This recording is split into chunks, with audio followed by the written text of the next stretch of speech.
What will wake you up in the morning? And is it family? Is it something because you want to help people? Once upon a time, remember, I was a missionary for 18 years. And during that time, ang tingin ko sa pera masama. I looked as money as evil. That's how I looked at it.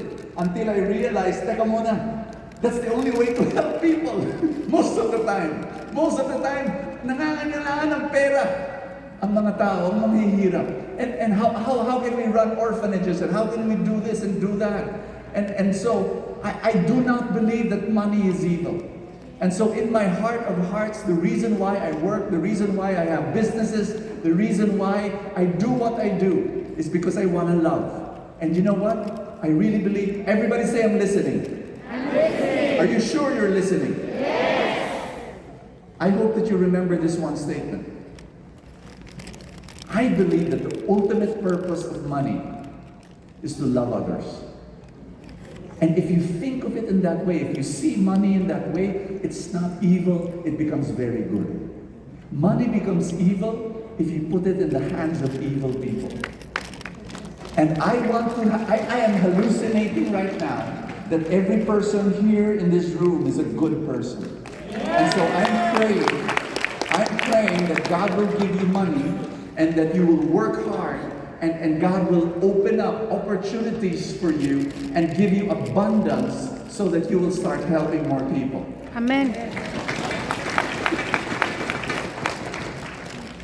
Let me read this to you. If a man hasn't discovered something that he will die for, he isn't fit to live. Martin Luther King. And I pray that this today, you discover something that you're willing to die for. It has to be something big. You know, some people, they dream of a nice car, they dream of a house, pwede naman yan eh, go ahead. But, pag mahirap na ang ginagawa nyo, pag rene-reject kayo ng mga kliyente, pag kailangan magbiyahe ng mahaba, tinatamad kayo, will that, house or car be enough to wake you up in the morning? Kung hindi, mali yung why nyo. Kailangan mas malaki yung why. Gets nyo? Tell somebody beside you, kailangan mas malaki ang why. Kailangan mas malaki. Sobrang laki. Na maski mahirap ang buhay at mahirap ang trabaho, babangon at babangon ka pa rin. Here's number 2. You've got to be a take charge person. Everybody say take charge. Take charge. What do I mean? I found this quote, and let me read it to you. Maybe it's better if you read it with me. 1, 2, 3, go.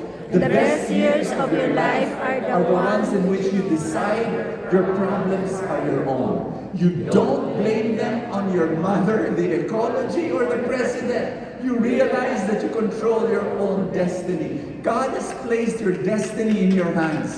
Binigay na ng Diyos sa iyo yan. Ikaw ang nagda-drive ng kotse mo. Sino may-ari ng kotse? Si Lord. Pero ikaw ang driver. And He's saying, you decide.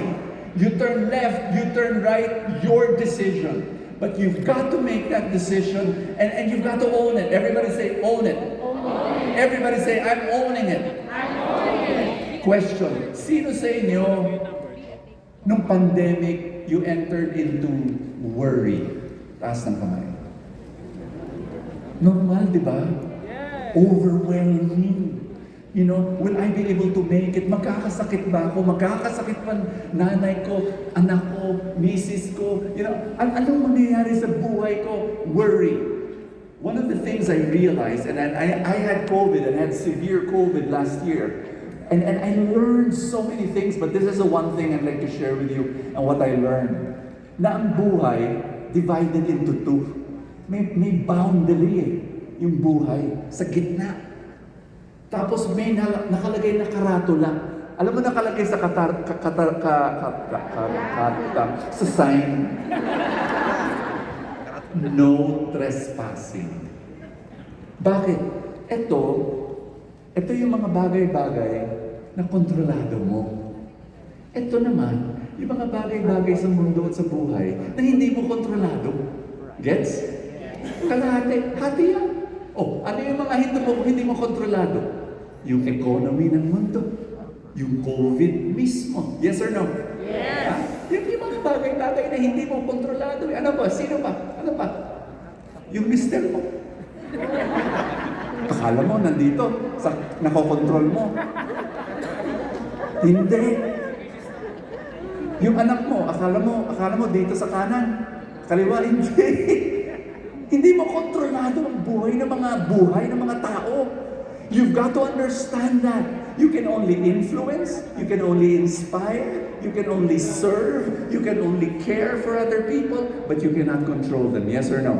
Yes. So the sign that God has put between these two areas of your life is no trespassing. The moment, you only have to be here in what you can control. What can you control? Your response to the pandemic, your response to the economy, your response to your problem. That's all you can control. You cannot control the problem itself. What you can control is your response. Focus there. Own it. Own it. You've got to own that. Do not trespass. The moment you cross the boundary, you call that worry. That's when you worry.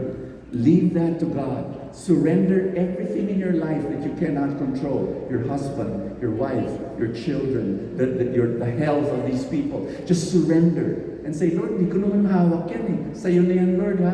Basta dito lang ako, what I can control. My attitude, my disposition, the words that I say, the actions that I do. Do I hear a loud amen? Amen!